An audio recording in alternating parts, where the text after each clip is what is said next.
sempre respostas a desafios. Ou seja, eu durante muitos anos da minha vida sabia que era isto que queria fazer, era a minha paixão, mas não fazia nada por isso. Tinha muitas desculpas, arranjava muitas desculpas, tinha muitos textos curtinhos, escrevi muitos anos num blog, não avançava, havia qualquer coisa que me travava. E então houve um amigo que é o Joaquim Gonçalves, é livreiro em Sines, que houve um dia que me disse que havia o concurso para Isto estou a falar da publicação em papel, porque antes disto, online, fui sempre fazendo os meus ensaios. Mas a oportunidade em papel, que de facto foi o que mais alegria me trouxe, porque publicar em papel para mim é outra coisa, foi por intermédio dessa oportunidade. O Joaquim desafiou-me, disse: olha, há este concurso, mas eu tinha 9 dias para escrever o conto. E eu pensei: não dá, porque eu sou muito lenta a escrever, demoro muito tempo a rever os textos. E pensei: não vai dar. Mas ultrapassei esse bloqueio e pensei: vou tentar, não custa nada tentar. E então, em 9 dias, escrevi o conto e enviei. Pronto, e foi a primeira oportunidade. E graças a isso, a não ter desistido, foi a primeira oportunidade para publicar em papel. E o conto saiu. E está aqui, posso-te mostrar se quiseres. Já me cruzei com ele, não te sei dizer aonde, mas já me cruzei com ele. Se calhar tens algum amigo aqui, não sei, porque isto tem aqui muita gente. Vê lá. Ou em alguma biblioteca, provavelmente. Se calhar, não sei. Tem muita gente, o João Rasteiro, a Isabel Rio Novo, a Cristina Drius. Essa capa não me é Não, estranha. não sei, às vezes no Centro de Estudos Mário Cláudio também divulgam, não sei. Pronto, e então foi em resposta ao desafio que eu escrevi isto. Depois, graças a ter um conto incluído nesta coletânea, o Luís Carmelo, da Econ, resolveu dar um salto no escuro e apostar nos publicados pelo Centro de Estudos Mário Cláudio, onde se inclui a Mónia e o Francisco Rezende, e então resolveu criar esta coleção que é Crateras, que é, pronto, do Pó de um Corpo Morto e das Paredes em Volta, em que ele tem a generosidade e, de certa forma, a loucura de juntar pessoas que já têm nome e que já estão muito publicadas e são muito conhecidas e excelentes escritores com os desconhecidos. Pronto, é de uma generosidade enorme e hei de ser grata até ao fim da vida. Eu percebo o que estás a dizer a respeito da generosidade, mas não o faria se não houvesse aqui qualidade, ou pelo menos não conseguisse descortinar qualidade naquilo que já havias feito. Se faz sentido dizê-lo já, ou até um apontamento. Eu noto uma evolução, não sei, se calhar é uma percepção. Já li e reli os livros. Noto uma evolução na segurança, noto mais segura. Tenho estes dois como base de comparação. Se Olha, tivesse fico mais tão textos, feliz. noto-me muito mais segura. Fico feliz porque eu ao escrever o Segundas para Desenvolta ao início, não estava a gostar, pensei nunca mais vou conseguir, o outro gostei tanto de fazer o outro e nunca mais vou conseguir fazer nada de jeito, e deu-me aquela insegurança, mas depois quando acabei o livro percebi que tinha dado ali um saltinho de um para o outro e é muito Nota-se, bom. há ali partes nas paredes em volta, é claro, para um leitor mais habituado, há ali, não é que esteja mal, mas certas hesitações. Não sei se Mas tem. olha, então estás a trocar, porque o Pó de um Corpo Morto é o primeiro. Não, até era isso que eu queria dizer, então troquei. Eu estava a pensar se não há trocas, se o publicado em 2019 foi realmente anterior ao Sim, outro. sim, não falamos, Troquei-me. foram escritos, desculpa. Nota-se no pó de um corpo morto, nota-se coisas mínimas. São inseguranças que neste livro, no seguinte, já não existem. São livros comunicantes, comunicam um com o outro. Eu, ao ler e ao reler, fazendo e não fazendo, porque às vezes é justo e injusto, porque associar, fez-me lembrar o bairro do Gonçalo M. Tavares na questão da escrita. Estes livros Epá, podiam que ser honra! vizinhos. Uh, Que honra! não que haja uma personagem do género do Gonçalo M. Tavares, são figuras muito conhecidas, mas estes livros podiam ser vizinhos. Não sei se é uma leitura acertada ou não, mas eu sinto que a atmosfera, alguma coisa da atmosfera de um é partilhada na de outro. O que eu te posso dizer em relação a isso, o Gonçalo M. Tavares é talvez o meu escritor preferido, Também mas, partilho esse gosto. mas não li o Bairro.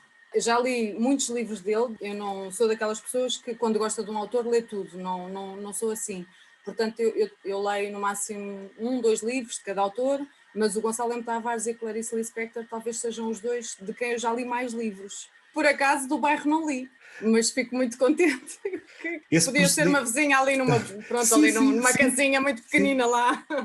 sim, podiam comunicar e não sei, às tantas até podias ter uma ideia de fazer vários vizinhos.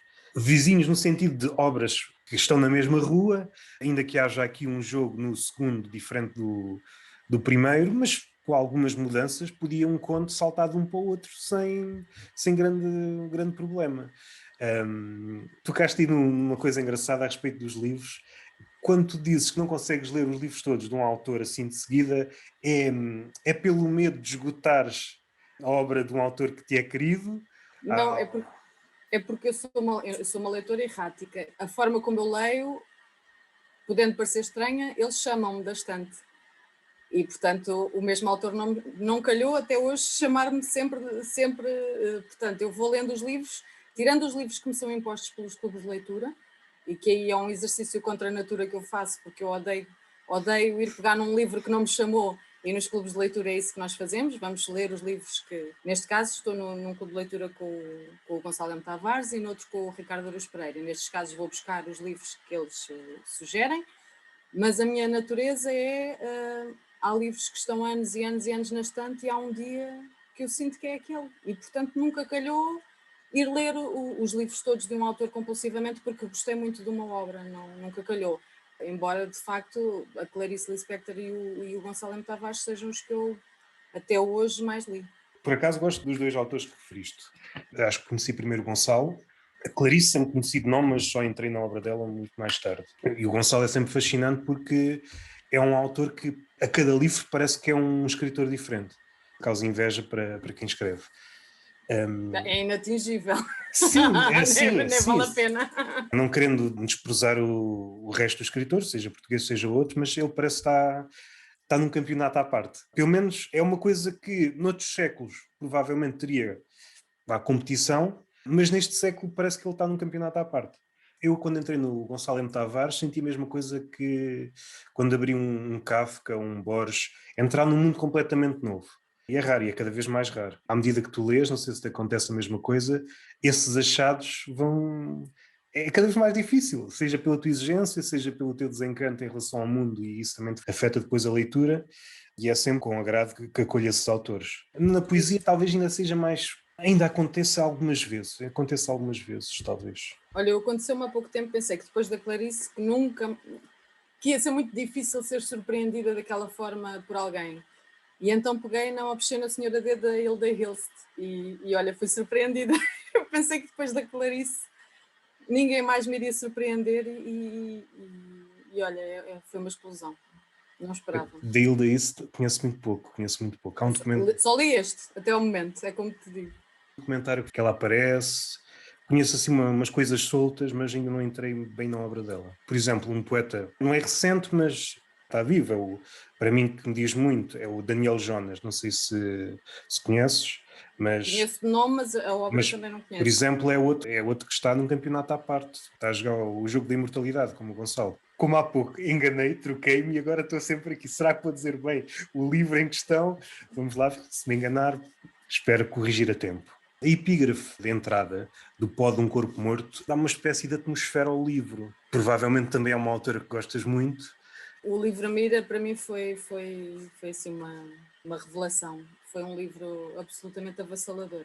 Ao acabar o Pó de um Corpo Morto, eu fui pegar em livros que me diziam muito. E como eu tenho o hábito de sublinhar os livros e de dobrar páginas, e facilmente eu encontro frases ou pensamentos que me disseram muito na altura. E este há de ter sido, porque aconteceu com ambas as leituras, uma das primeiras. Se é que eu já não sabia que era esta que eu queria, eu acho que não procurei. Eu já sabia que era esta que eu queria. Nas paredes em volta, eu sabia que era da Flannery e fui ao livro. E depois, como por magia, por muito pirosa que seja a imagem, era esta a frase. Tem a ver com isso, com o facto de eu sublinhar os livros que gosto e de dobrar páginas e de os assassinar todos, mas sei sempre onde ir procurar aquilo que eu achei que foi a essência do livro ao ler. Claro que se eu lesse outra vez, iria sublinhar outras coisas e iria, dependendo da altura, sentir as coisas de outra forma.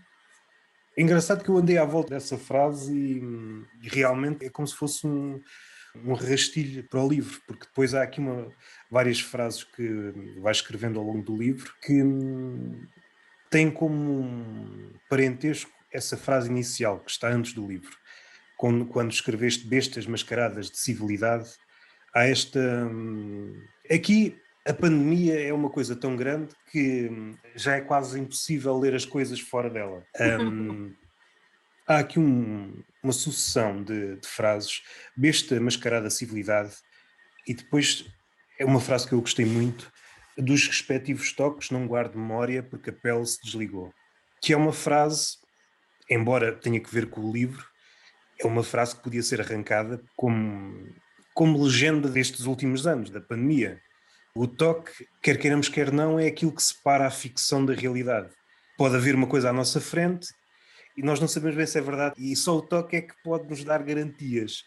E sem um toque fica aqui um terreno quase semelhante ao purgatório, uma coisa entre o inferno e o paraíso. E esta questão, assim logo, para não andar aqui em rodeios, às tantas é um retrato do mundo. O livro não me parece que ofereça respostas, no sentido daquilo que o mundo é um conjunto de personagens esfarrapadas, personagens à procura da verticalidade no outro, ou em elas próprias, e é aqui que se unem os dois livros, quanto a mim, esta procura de verticalidade, seja na arte, no amor, no humor, qualquer coisa que nos devolva a um sítio, a uma pose que pode, porventura, nem sequer ter existido. E andamos à procura disso, no outro, em última instância no amor.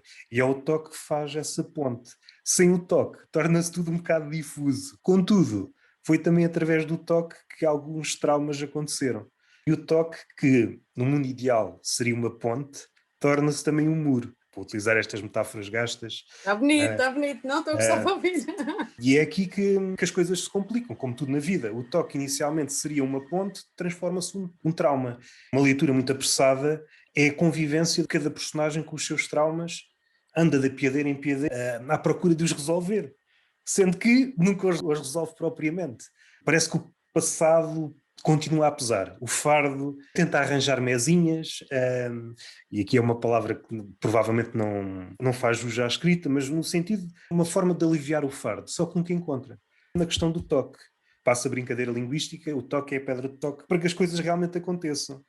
Sendo que fica numa zona de indefinição. Parece que todas as personagens estão entre uma coisa e outra. Nunca chegam a algo definitivo. Vivem nesta incerteza e é uma incerteza amarga. Está cada vez mais a tender para a esterilidade. Porque o lado bom da vida foi sendo expurgado aos poucos. E fica esta magra certeza de que tu escreveste já um bocadinho mais para o fim do livro, andar cá para tão pouco.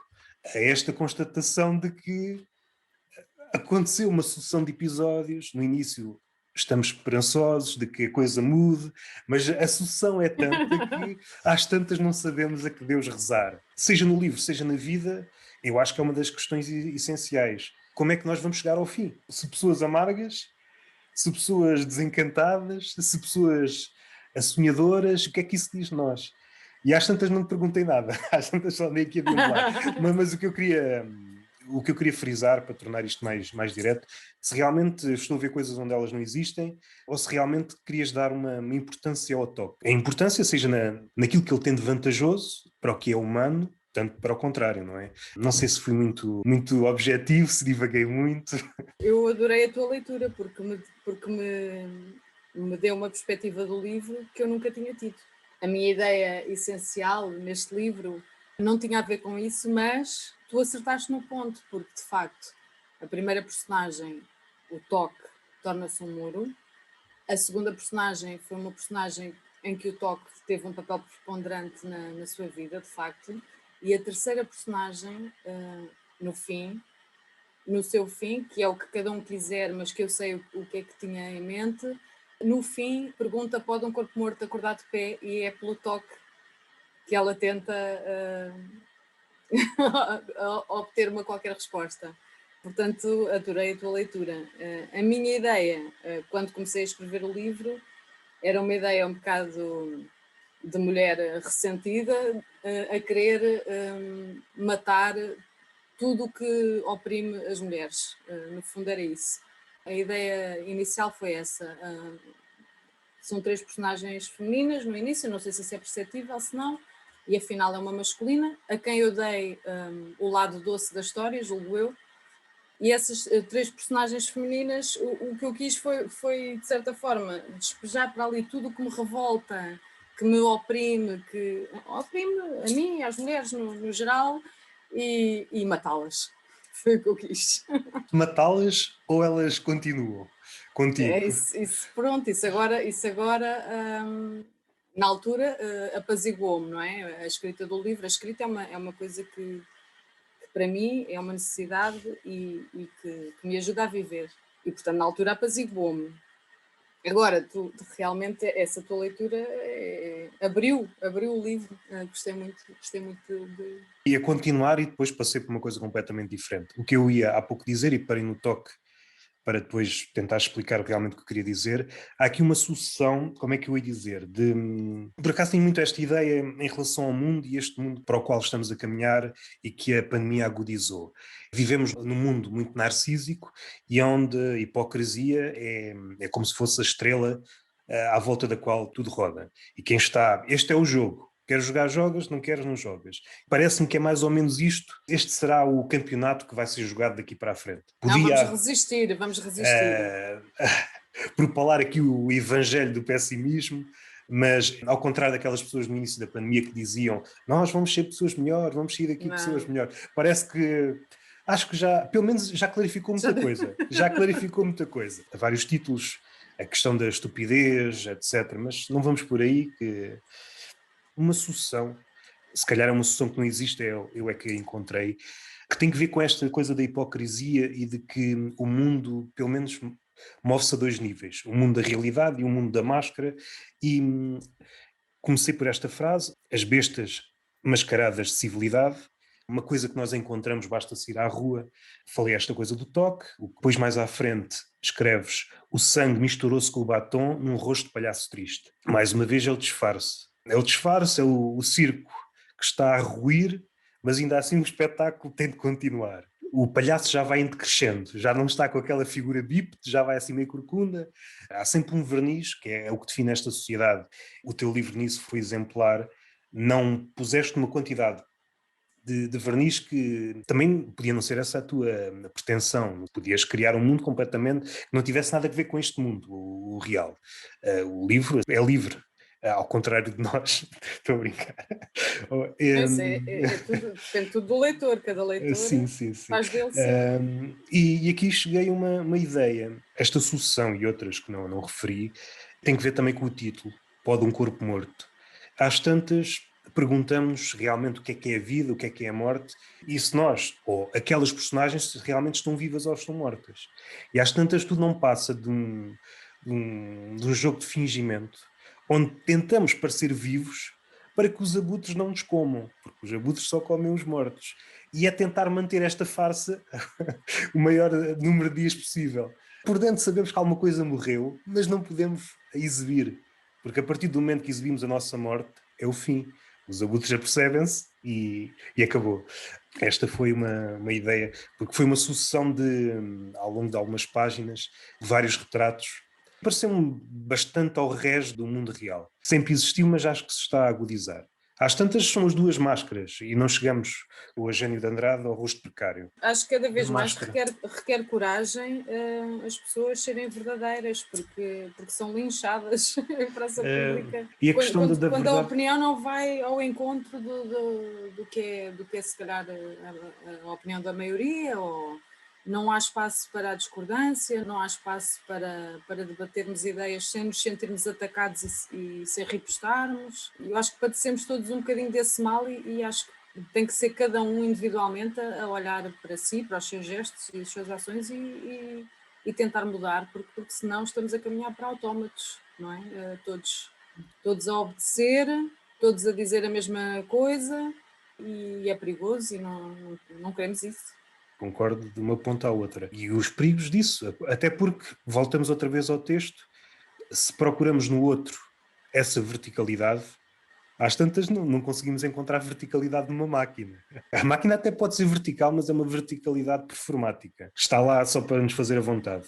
E depois tens aqui uma sucessão de ideias à volta da esperança. Começas a ancorar a esperança em quê quando tudo cai.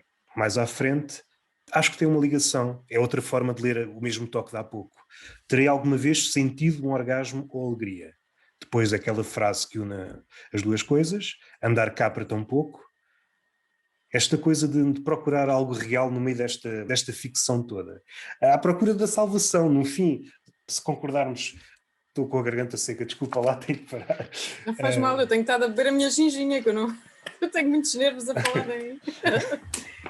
Eu sou asmático, fico logo com a garganta seca. Basta dizer 2 ou 3 palavras e agora perdi-me. Falar da minha asma. Esta sucessão de, não é retratos, mas é deambulações à volta da esperança. Até porque a esperança tem este lado. A esperança tem um lado positivo e um lado negativo. Já os gregos diziam, tem este lado de pode impelir-nos a esperar, e isso pode ser positivo, mas essa espera também pode ser uma espécie de paralisia.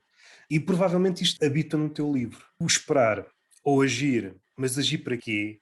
Mais uma vez a tua frase, andar cá para tão pouco. Esta frase aparece mais ou menos a meio do livro e é um belo farol, mas um farol não de barcos por naufragar, mas já de náufragos, que é mais risível, já naufragaram.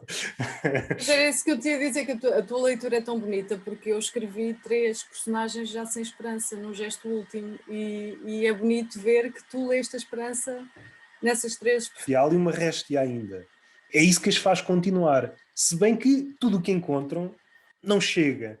Não é que tenham grandes ambições no que toca a um Messias ou alguém que os salve, mas nunca chega, fica sempre aquém. Pois é aquela frase que define o livro, que é uma declaração no livro, mas às tantas até pode ser uma... Eu, quando li a primeira vez, tive que voltar atrás porque lia como uma pergunta.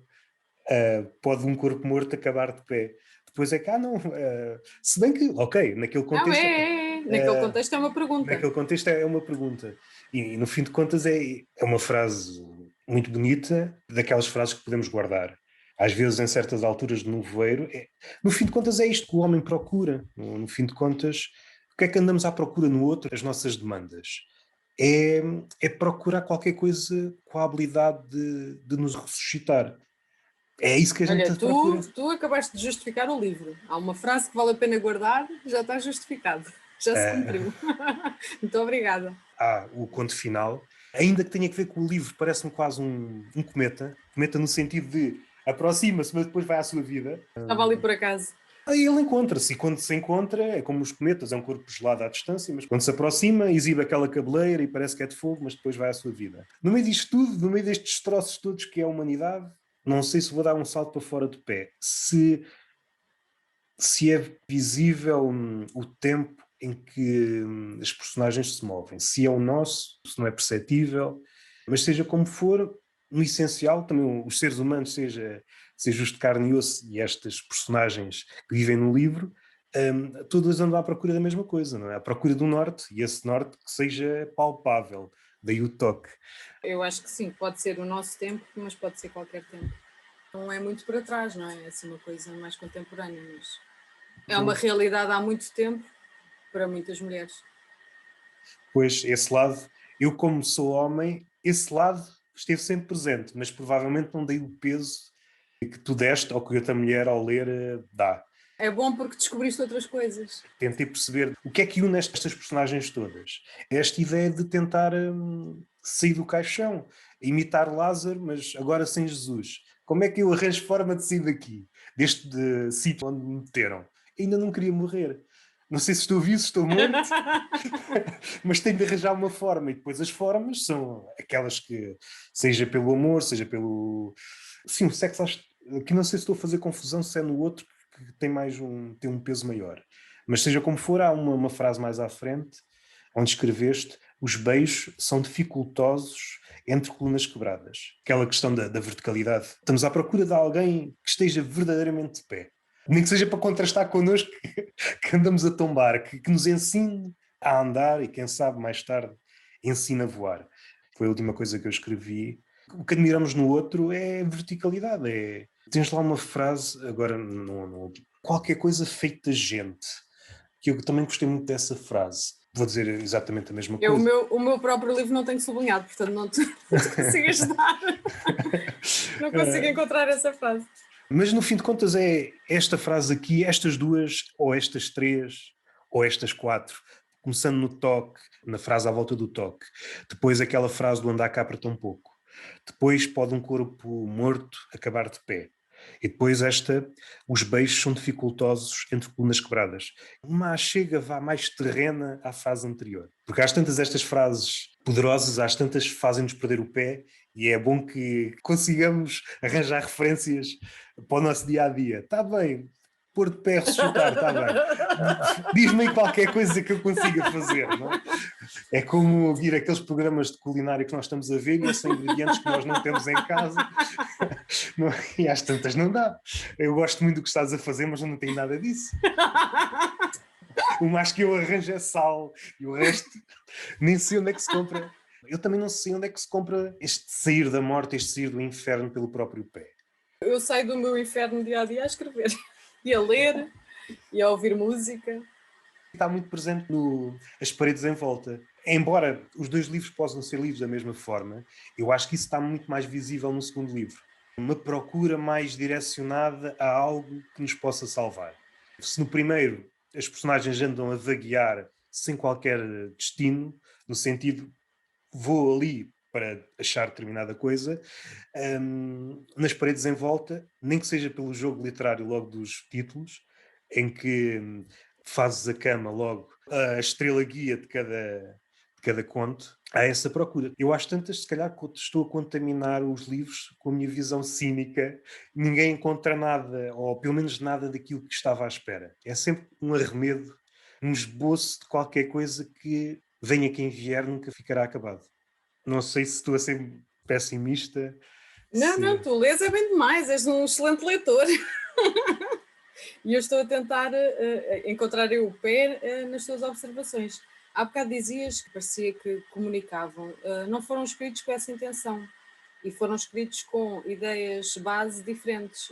Eu parto de uma ideia, ou de uma frase, ou de um sentimento que quer explorar, e tinha ideias muito definidas e que não, na minha cabeça não iam ao encontro umas das outras. Mas depois de os escrever aos dois, e agora que estou a preparar o terceiro, reparo que, enquanto no primeiro as personagens estavam no exterior, no segundo as personagens estão a entrar em casa e no terceiro vai haver uma personagem dentro de casa, entre paredes mesmo. E, portanto, embora não tenha sido escrito com essa intenção, eles vão, de facto, comunicar os três entre si. Em relação à esperança, eu sou uma pessoa desesperançada e, embora procure na escrita a forma de continuar a viver, eu acho que os meus livros depois têm sempre essa tónica um bocado negra, mas que agora descobri, pelo menos por ti, tenho pelo menos um leitor que encontra esperança nos meus livros. Isso para mim é muito bom, fico muito feliz com isso. Se bem que pode ser uma esperança na ótica do bobo.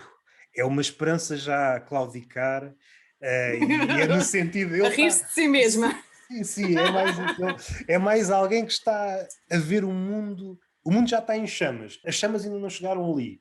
Mas ele sabe que vai chegar e não vai fazer nada para as combater. Está ali, como observador cínico da situação. Por vezes sou assim um bocadinho cínico na leitura.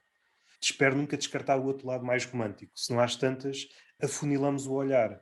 E as possibilidades do livro ser diminuem. E assim tem essa possibilidade de ver pelo menos 2 ou 3 vezes, olhar um objeto e vê-lo de 3 ou 4 formas diferentes. Tentar expandir o objeto. No limite, quem é muito, muito cínico vê as coisas apenas de uma só forma. É como se tudo o que olhasse fossem dogmas. E eu tento fugir disso. Pelo menos para dilatar os objetos. Olha, a mim abriste-me os horizontes, porque de facto vieste mostrar-me coisas, e isso é muito bonito falar com as pessoas que leram os livros. Eu acho que as pessoas muitas vezes se retraem, e eu vejo por mim, porque raramente sou capaz de me dirigir a um escritor e dizer, faço muito. Quando leio um livro e gosto muito, escrevo textos sobre o livro para divulgar, para outras pessoas chegarem àquele título.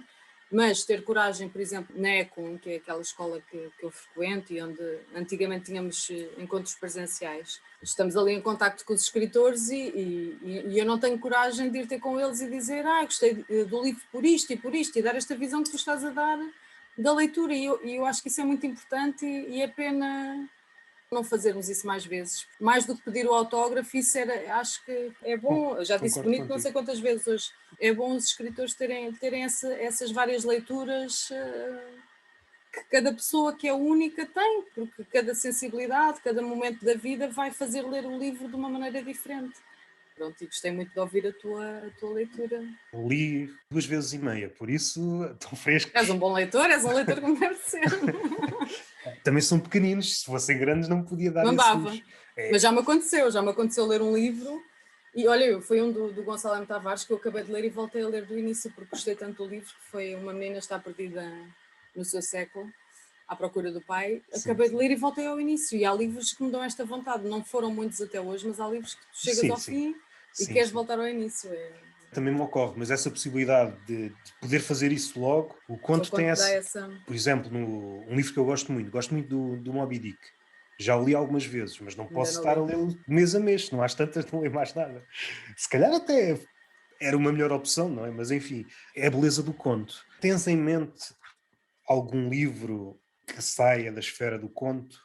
Um romance? Eu ia dizer no sentido em que, não querendo desprezar o conto, porque é um género em si mesmo, e há contos, o valor é equiparável a um romance, naquilo que vai ficando e na sua capacidade de gerar ideias a outras pessoas. Mas a nível da arquitetura, o romance exige mais. O que eu ia perguntar é se usaste os contos como algo que termina aqui ou como uma espécie de simulação para treinar para algo mais. É porque alguns escritores, estou a lembrar, por exemplo, do Essa de Queiroz, agora não me recordo do conto em especial, escrevi o conto para ver mais ou menos a ideia, gosto disto, posso lançar-me para o romance. Por exemplo, para tornar isto mais objetivo, num destes livros, ou nesse que estás a escrever, vês a possibilidade de o aumentar num romance? Achas que a ideia podia crescer até ao romance? Ou achas que vivem bem como conto e para o romance precisas de outra ideia? Estou a partir do princípio, agora é que me apercebi o salto que eu dei. Partir do princípio que tu queres escrever romance. Agora é que, desculpa lá. Não, eu vou falar de várias coisas então a propósito da tua pergunta. O que é que acontece? Eu fui muito preguiçosa e muito cobarde durante muitos anos e então entretinha-me com textos curtos e achava que não era capaz de escrever nada de maior fogo. Depois, aí por volta do ano 2007, resolvi escrever uma coisa de maior fogo e escrevi. E era uma porcaria. Mas eu achei que não, que estava ótimo, muito bom. E então ganhei um passatempo da Bertrand e fui a um jantar com a Lídia Jorge. Eu levei-lhe a porcaria para lhe pedir a opinião. E então o jantar correu muito bem, foi muito agradável, foi uma das experiências mais inesquecíveis da minha vida.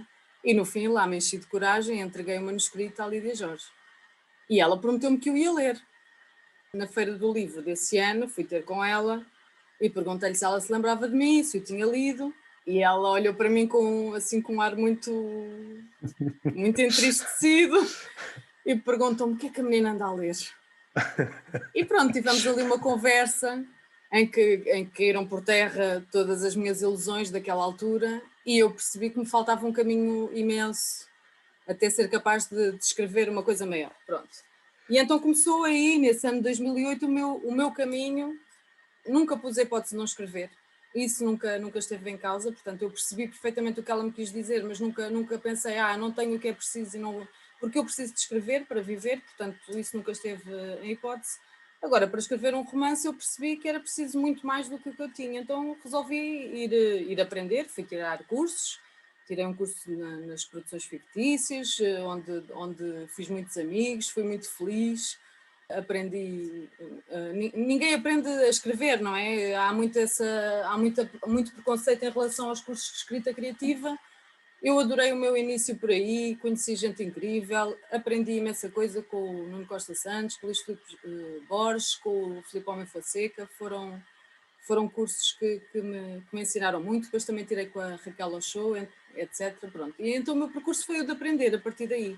Entretanto, eu aí tinha 30 anos, aos 32 fui mãe, uma criança, aos 34 fui mãe de outro, e a partir daí, as desculpas que eu tinha, ainda tive um alívio mais forte. Agora sou mãe, são pequeninos e tal, e de facto o cansaço é imenso.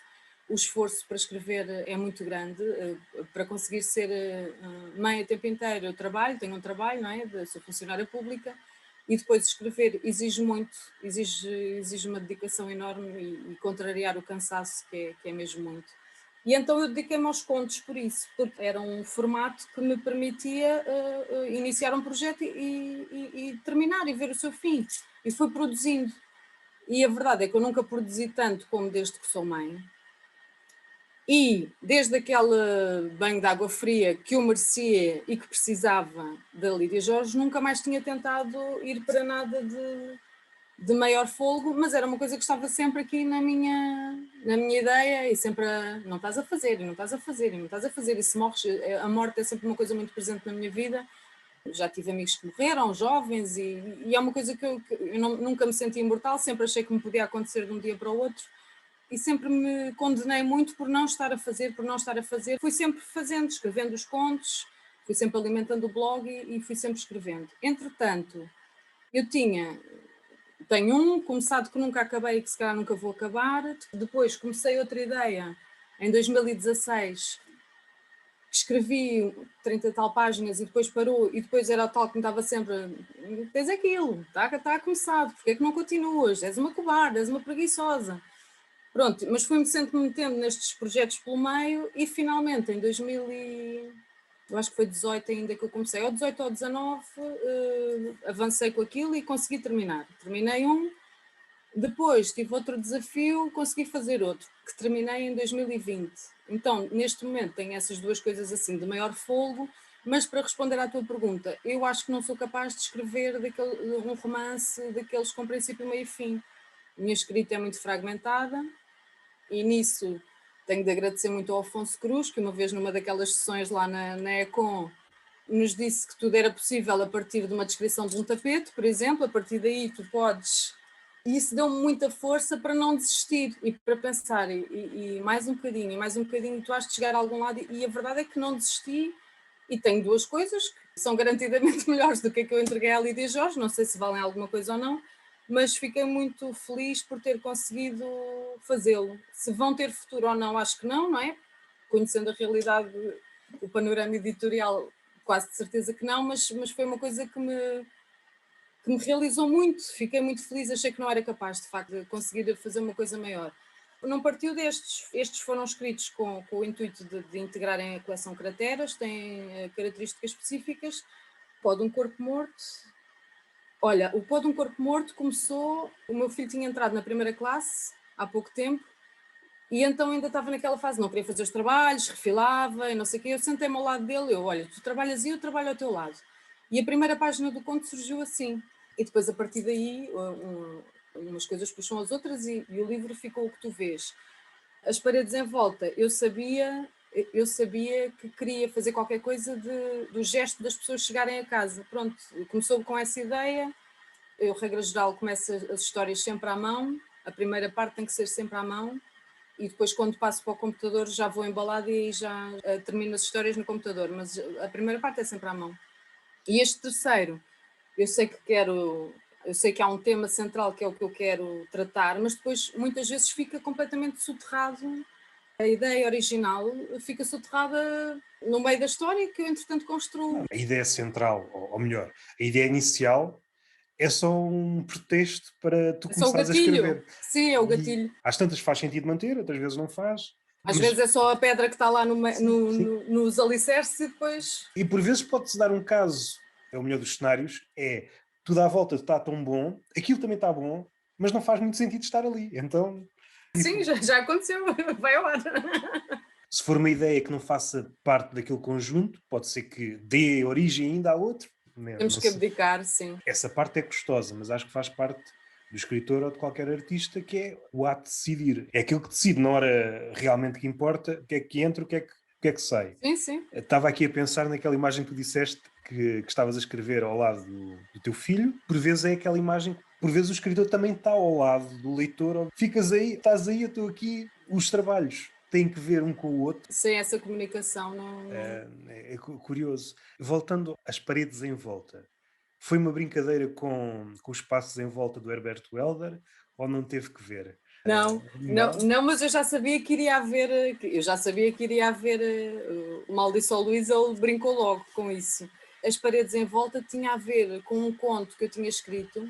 Este livro, a ideia para o livro veio-me de repente, eu não tinha tema, não tinha ideia nenhuma, e de repente disse uma frase a uma amiga, estava com ela num sítio e disse-lhe uma frase: mas tu sempre soubeste chegar a casa, não foi?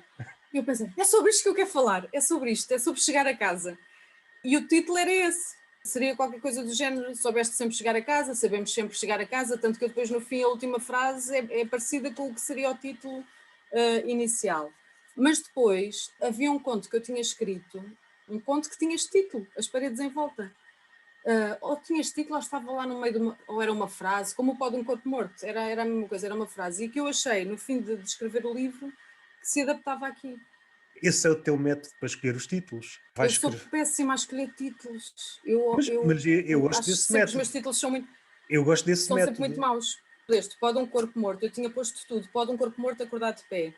E depois o João Nogueira, que é lá o parceiro do Luís Carmelo na escola, ele foi um dos primeiros leitores do livro e ele disse-me assim: isso fica mais forte se tu tirares o acordar de pé, fica só o Pode um Corpo Morto. Eu assim, tens razão, pronto. E foi por ele, foi com a ajuda dele. E aqui As Paredes em Volta foi porque tinha o outro texto escrito, que é uma personagem que está a descrever e diz As Paredes em Volta, mas eu sabia que iria ser dado ao trocadilho com Os Passos em Volta, do Herberto Helder. Eu fiquei na dúvida porque, como fazes umas brincadeiras literárias nos títulos, eu pensei, será? Não, mas olha, eu achei piada tu dizeres que eu estou a dar um mote com os títulos. Os títulos são ruas Sim, à são volta da ruas. faculdade em que eu andei. É isso. Eu, por Eu acaso, sabia que tive quase para ir procurar se havia alguma os números, isso é inventado, não é? Sim. Imagina, o número 13, terceiro frente, acho que não existe, mas a Rua de Gil Vicente existe. E é à volta da faculdade onde eu andei. É um bocado assim que eu faço, misturo muitas coisas. Eu fiquei na dúvida porque, pensando no início, Passos em Volta do Herberto Helder, aquela frase célebre, se eu quisesse enlouquecia, personagens, seja neste ou no outro livro, vão no sentido inverso. Se eu quisesse, desenlouquecia. Ou pelo menos essa procura, tentar tirar a loucura que está aqui a transbordar, tentar arranjar uma forma de lidar com isto. E pensei que houvesse essa brincadeira. Gostei muito, como te disse, eu acho que a nível de escrita acho que está muito mais seguro. O outro também está bom, mas nota-se que houve um incremento de qualidade. Estás muito mais segura aqui, não sei. Bom, obrigada. Fico mesmo contente. O outro já está bom, mas este aqui, por isso fica a aguardar o outro livro. Obrigada. Faço questão de te enviar. Aqui há uma frase, neste aqui não, além daquilo que eu já disse acerca do outro, esta questão de procurar uma espécie de salvação em determinadas coisas. Agora estou aqui a pensar, às tantas estas coisas, estes apiadeiros, são apenas tentativas antes do destino final, passe a redundância. A procura pela música, pelo humor, é para chegar ao fim e perceber que isso tem importância, mas não tem importância de um ele ou de uma ela, ou da pele ou do toque. É tudo muito bonito, o teatro é tudo muito bonito, a poesia é tudo muito bonito, mas sem o toque, Mas falta sempre qualquer coisa. até Mas olha que é como. Sim. todas estas coisas só ganham sentido se houver uma relação passada ou por engendrar com a pele, com o outro. Ou é um lugar de proximidade ou um lugar de ausência. Caso contrário, são edifícios vazios. O que é a música sem o lado humano? O que é o humor sem o lado humano? E acho que é esta procura.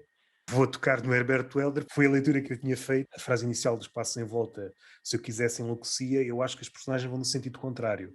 Não é que sejam loucas, se fossem clinicamente loucas, provavelmente não conseguiriam regredir dessa condição, mas estando ali num limbo, andam à procura, de casinha em casinha, de arte em arte, de piadeiro em piadeiro, à procura de uma salvação. E no fim percebem que tudo isso é muito bonito, mas o que realmente importa é o outro. O outro não é um inferno, é uma semente de paraíso, uma coisa assim desse género. Eu não percebo porque é que tu dizes que és cínico, tu não és nada cínico. Então hoje calhou para aqui.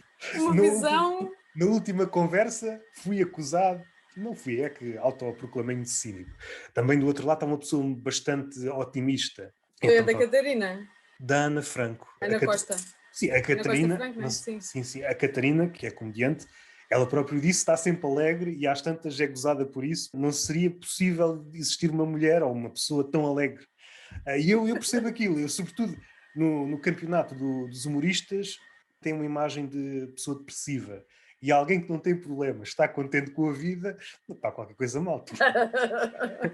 Eu percebo esse lado, eu percebo esse lado. Ok, se não sou cínico, então não sei o que Não sou. parece, não parece. Não sei o que sou. O Frederico Lourenço que disse, a respeito das epopeias de Homero, que só há duas histórias, o cerco e a jornada. E estes dois conjuntos de contos são mais da jornada, ainda que haja um cerco, até porque a jornada pode ser uma jornada singular, uma jornada coletiva, no sentido, um conjunto vai em direção a qualquer coisa, ou uma ideia. E como Ulisses, quando chega à Ítaca, a Ítaca está lá, mas não é bem a Ítaca que ele queria. O regresso é impossível. Podemos regressar, mas há aquela ideia de passado, aquele passado já não existe. É isso que nós procuramos no outro. É qualquer coisa entre aquilo que, que invejávamos no passado, qualquer coisa entre o passado e o futuro, qualquer coisa, à falta de melhor termo, chamaríamos presente, mas qualquer coisa que nos dê vida. O passado tem também um lado mais negro, um lado mais vampiresco, de nos sugar, mas também pode ser também uma estrela guia, se for bem domado. Estou a pensar nas palavras que tu disseste, não sei se tem que ver. Eu estou aqui a dar saltos no sentido de tentar domar o passado para que ele jogue a meu favor. No sentido de expurgar aquilo que fui ou aquilo que aconteceu comigo, uma espécie de alquimia, não é? De uma transmutação de ossos, cadáveres em ouro, que eu vejo nestes dois livros. Só que não chega a haver, porque é real demais, não há nenhum osso que vira ouro. Fica ali a meio caminho. Fica ali a meio caminho. Há uma frase muito, acho que é logo no início, espero ter citado bem, não se dá importância às melgas antes de nos zumbirem aos ouvidos, enquanto tentamos dormir. Isto fez-me lembrar, ter-se ligações assim à parva, mas fez-me lembrar, há uma ideia da tortura chinesa. O dragão nasce do eterno gotejar. Ou seja, é possível enlouquecer o homem só com um gotejar contínuo. E lembrei-me desta ideia que perpassa a tortura chinesa antiga aqui, porque as O que é que tu pequenas. andas a ler? Já não sei onde é que li isso, onde é que A se. tortura chinesa. Se calhar foi num conjunto de haikus onde estava lá uma coisa qualquer, uma legenda, e eu li, depois fui saber mais, e às tantas. Chegou-se à tortura chinesa. De vez em quando vem-me à memória, porque estou sempre a ver exemplos desta questão, como é fácil enlouquecer uma pessoa. Basta um eterno gotejar, nasce o dragão. Pequenas coisas que, para uma pessoa saudável, seriam apenas pequenas coisas, transformam-se em bichos enormes. Podemos pôr uma vida em causa por causa de uma melga. Acho que estou condenado a repetir-me. É a procura por qualquer coisa que não chega bem a ser alcançado. Mas, à falta de melhor, que não nos tirem um toque. Tinha aqui outra imagem, mas esta é mais estapafúrdia. É como se as personagens procurassem um encosto de corações, quando um carro fica sem bateria, depois dá um encosto com os cabos, e fosse de personagem em personagem à procura de alguém com os cabos que pudesse pôr a máquina, o coração a trabalhar de novo. Enfim, já me estou a repetir. Bem, Já essa estou. imagem é absolutamente espetacular, gostei muito. És melhor leitor do que a escritora. Nada disso, nada Ah, disso. espetacular, Nada gostei muito. disso. Para ser um bom leitor, assim como estás a designar, os livros têm de ser bons, senão eu não conseguia ler da forma que li. Perder-me-ia a meio, ou desinteressar-me-ia a meio. Voltando à tua imagem, os dois lados precisam estar presentes. Senão a coisa desaba. Gostei muito. Não sei o que hei de dizer mais. Senti-te, Agradeço-te. sei que ainda vais ser melhor no outro e por isso espero grandes coisas de ti. E como já vi esta força que documentaste, ou melhor dizendo, esta força que foi posta em palavras de uma forma tão ímpar, que nota-se o teu desejo pela superação, pela via da escrita. É a única. Eu sinto-me muito errada em muitas áreas da minha vida e são os únicos momentos em que eu não me sinto errada, é quando eu estou sentada a escrever. Não estou com isto a dizer que faço muito bem o que faço. Eu não me sinto errada. É quando eu me sinto plenamente realizada enquanto ser humano, porque acho que falho em tudo o resto. E então a escrita, de facto, e a escrita e a leitura estão par a par. Não vivo nem sem ler nem sem escrever. Mas se fosse impedida, talvez não pudesse deixar era de ler. Não é? Como é que eu hei de expor isto? Esse desajuste que sentes Não é isso também que te impele depois para a escrita? Se estivesses Sempre harmonizado. foi, sempre foi. Eu escrevi a minha vida toda. Eu escrevi desde miúda, sempre. Sempre foi o que me salvou, a escrita. No início, quando era miúda, através de diários, depois fui adolescente e escrevi poemas de má qualidade, e depois escrevia o que me acontecia, depois tive um blog, depois ainda tentei dizer assim umas chalaças, e depois de tudo estar desabafado, comecei a desabafar de outra maneira, através dos contos. Mas sempre fez parte da minha vida. Agora, eu não sou aquela pessoa que em pequenina dizia, eu quero ser escritora. Não, eu nunca soube que queria ser escritora. Eu só descobri que isto é o que eu mais gosto de fazer e que é o que eu quero fazer até morrer, aí com 30 anos. Em mim é tudo muito tarde. Embora eu sempre tivesse escrito, mas escrevia como fazia outras coisas da minha vida, não é? Tomar banho, comer, beber, ouvir música. Agora, com esta consciência de que é aqui que eu me sinto bem, só aí a partir dos 29, 30. Isso que acabaste de dizer, vou dar um salto gigantesco. Isso que acabaste de dizer tem que ver com a trajetória dos teus livros. Isso que acabaste de dizer dos desabafos, eu entendi no sentido de escavar cada vez mais fundo.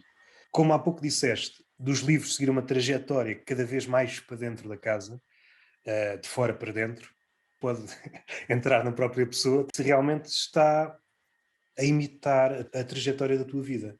Não no sentido biográfico, não sei se me estou a Eu fazer. entendo. Estou só no sentido da trajetória, de ir cada vez mais ao que interessa. Se calhar sim, porque também cada vez mais o que eu procuro, além da verticalidade que tu falaste, é a liberdade e é ser capaz de fazer coincidir aquilo que eu penso com aquilo que eu faço. E cada vez mais é isso que eu procuro.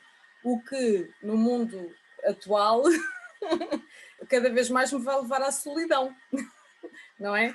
Porque as pessoas, regra geral, não apreciam muito quando nós tiramos a tal máscara do palhaço triste e somos sem filtros. Não quero com isto dizer que sou aquela pessoa que acho que se deve dizer tudo e que sou muito frontal e que não tenho cuidado não é isso que eu quero dizer. Em tudo aquilo que é meu e que é da minha liberdade e que não colide com a liberdade dos outros, o que eu tenho procurado é sempre a liberdade, e na minha escrita também. Não me restrinjo, não sinto vergonha, não sinto pudor, eu escrevo tudo o que eu quero.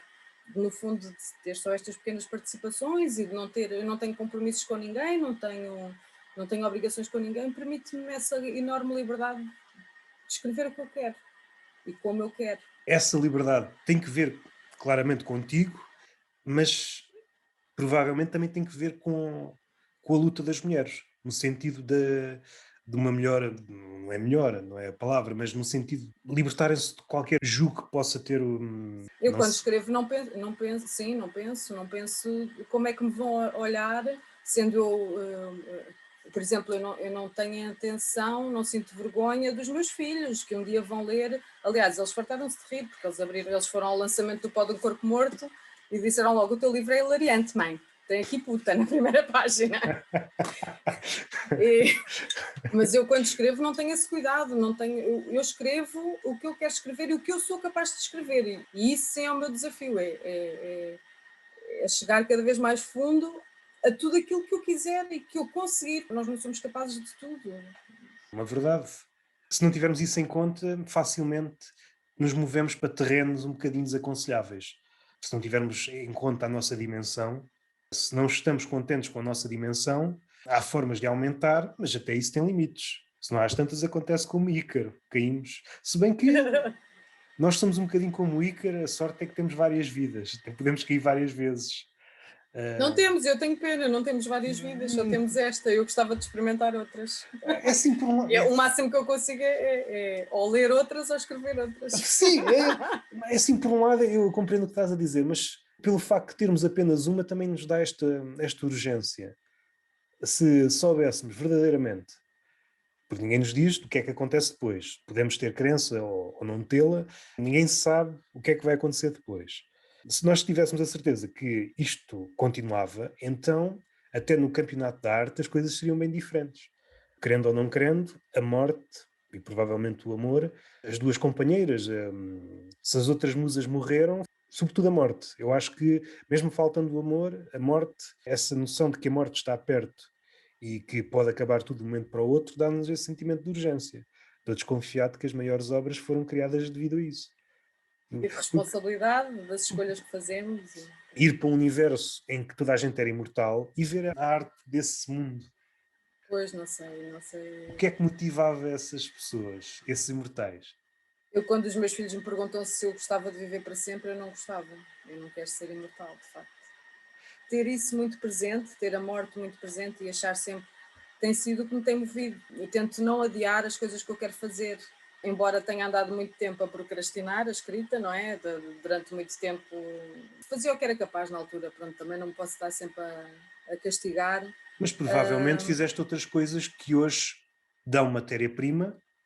Negligenciamos a leitura, mas a leitura é provavelmente mais importante do que a escrita. É um momento a partir do qual é tanta coisa que já ficou aqui acumulada e já foi misturada e nós conseguimos dar esse passo. Sem leitura Não pode existir. não pode existir, ou se existir é de qualidade duvidosa.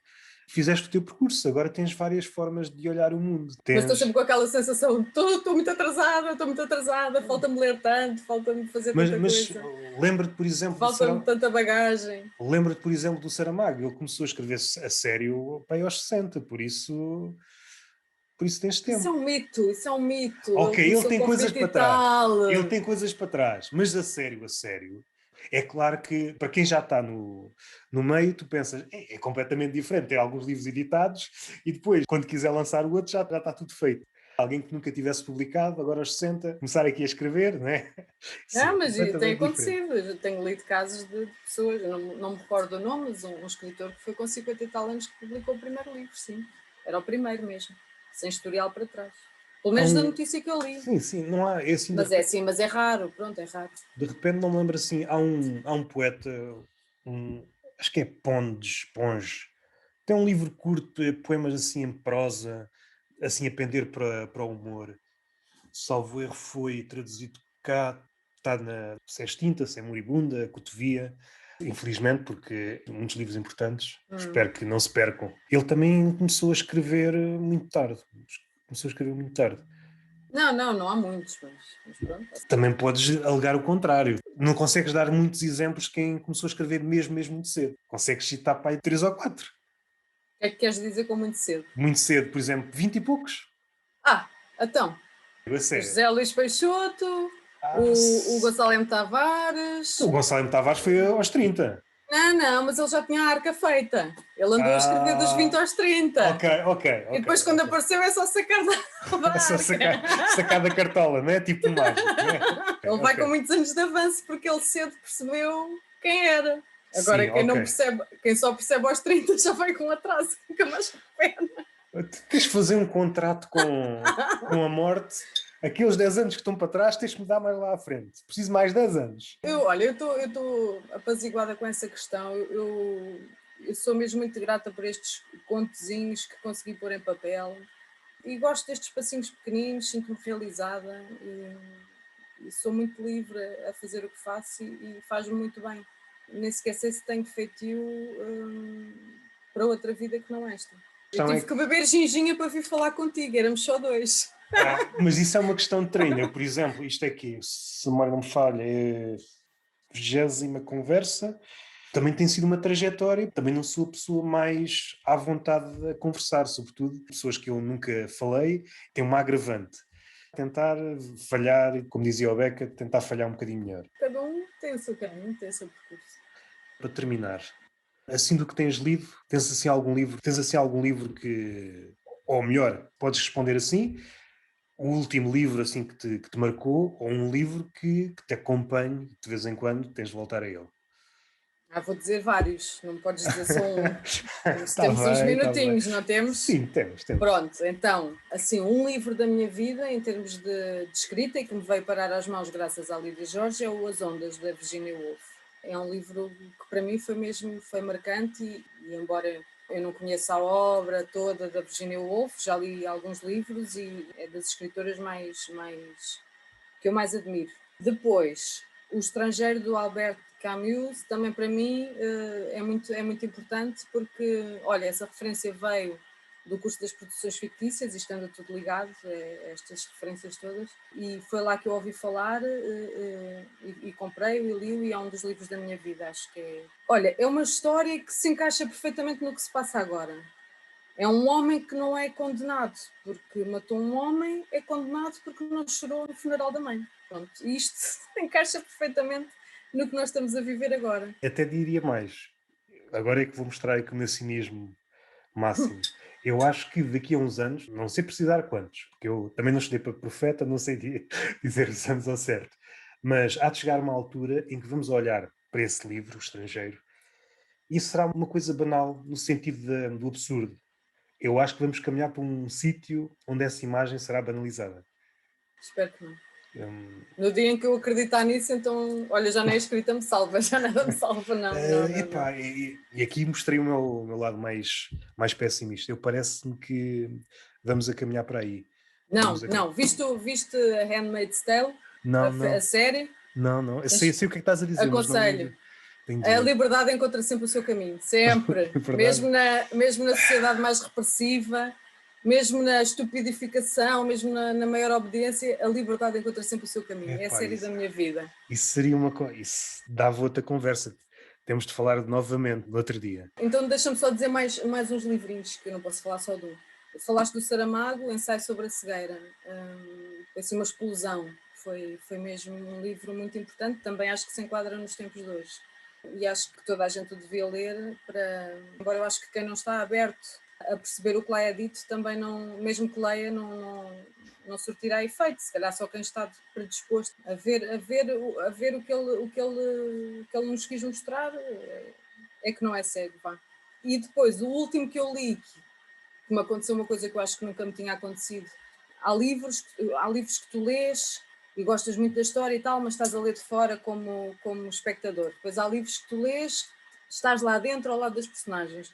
Epá, e este livro, que foi o Lolita, que foi no clube de leitura do Gonçalo M. Tavares, fez-me ser um pedófilo, que é uma coisa horrível e inominável, mas eu fui um pedófilo.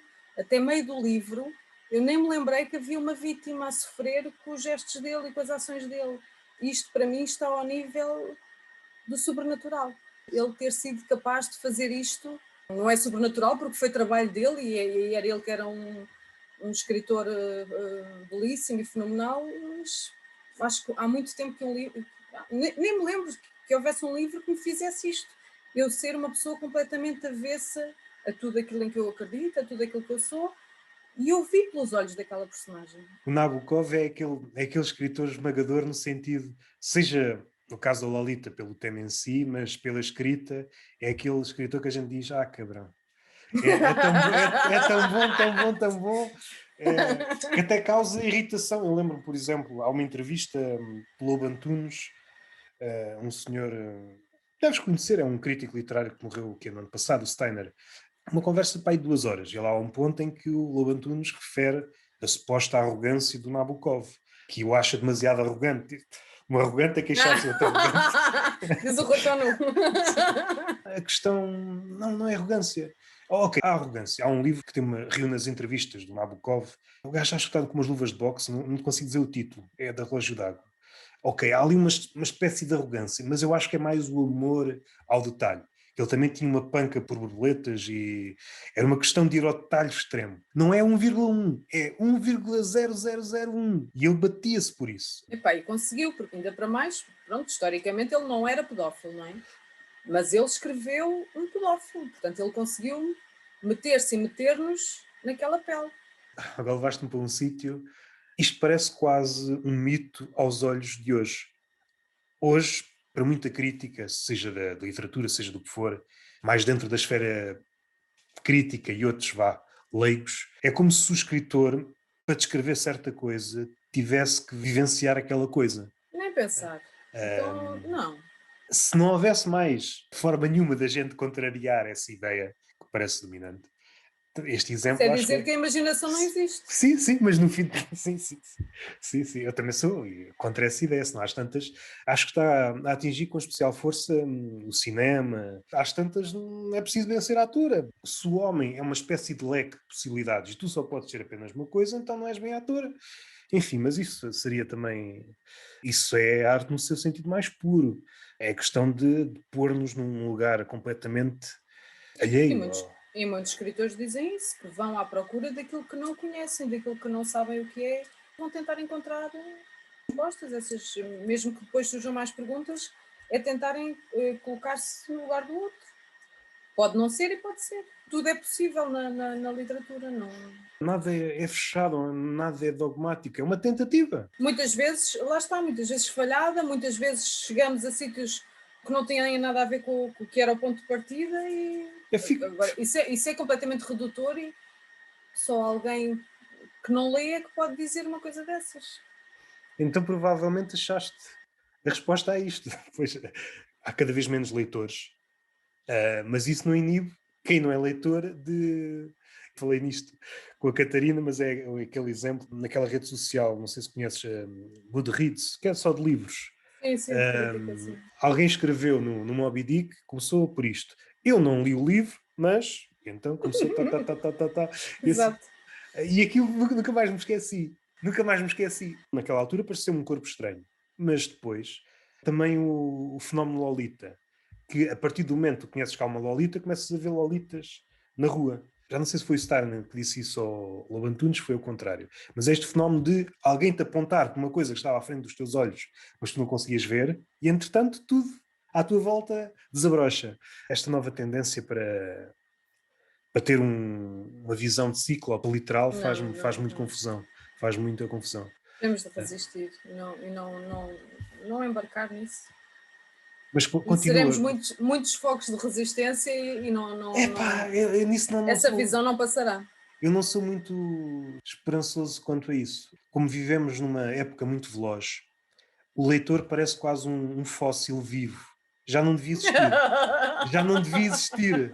É verdade. Eh, Já há poucos. A leitura e a escrita é um regime muito lento. Quando comparado com tudo o que há neste século, não tem nada a ver. Parece que estamos aqui perdidos. Não devíamos existir neste século. O que acontece, às vezes, podemos falar, mas às tantas estamos a pregar para convertidos. Quem pode concordar connosco já está Sim, sim, sim, convertido. sim, sim, sim, isso é verdade. Ah, Mas eu que sou tão pessimista e que escrevo livros tão negros, acho que isso não vai acontecer.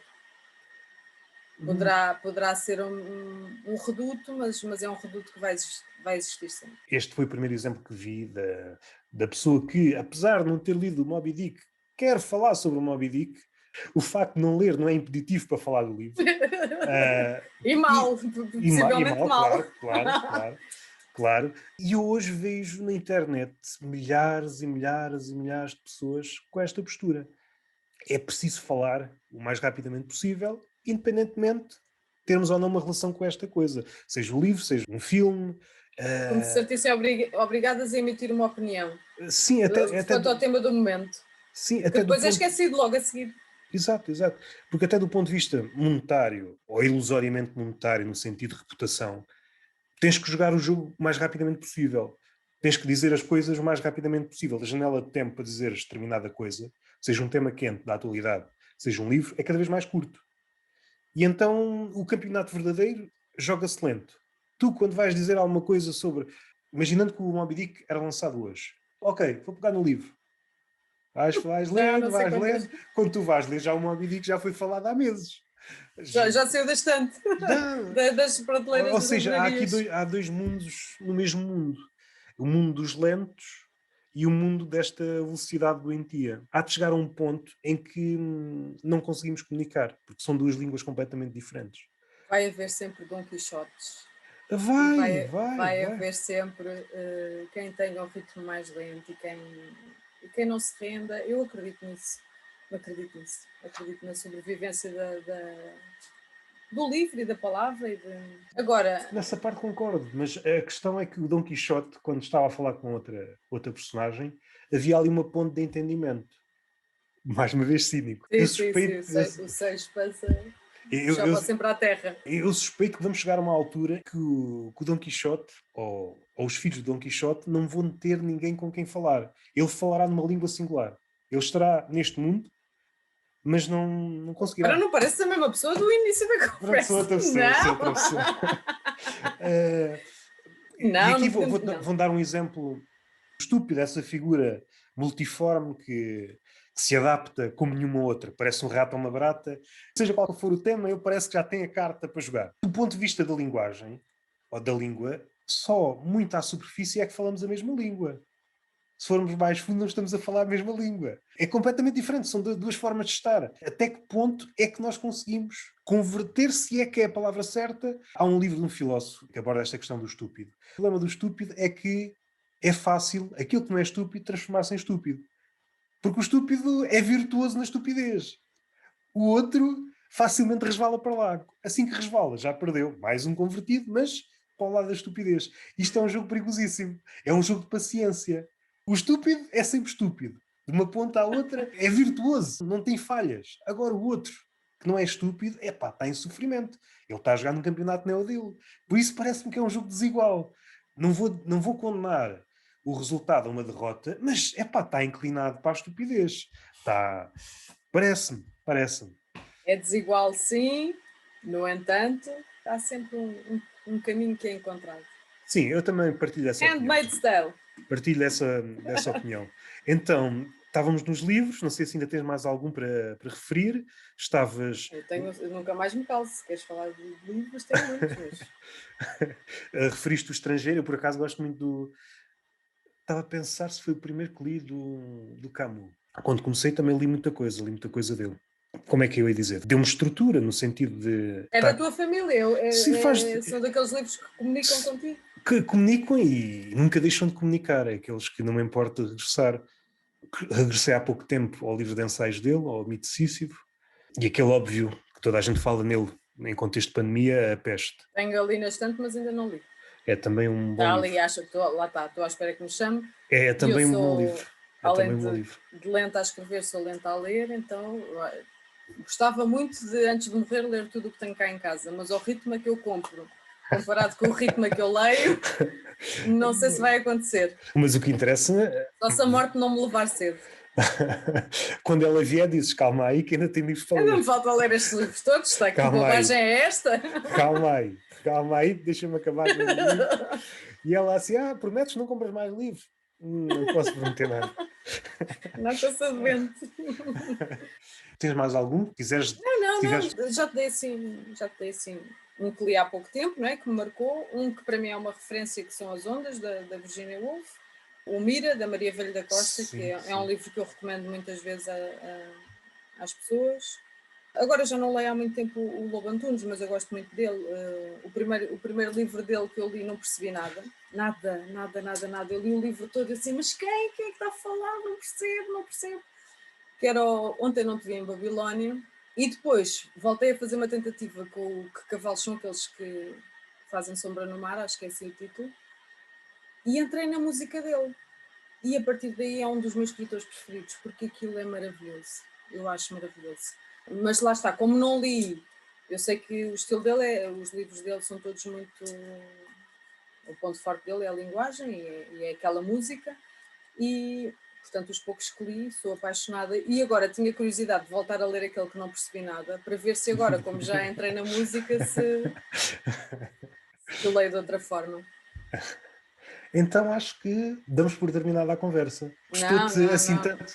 Não gostou nada, não gostou nada. E tu não me deixaste cair, eu agradeço-te. E agradeço à minha amiga Ana, que nos aproximou. aproximou. Conheces alguém interessante. E ela... mas é que depois aí é que está. Eu assim, mas como? Pelos vistos não se enganou.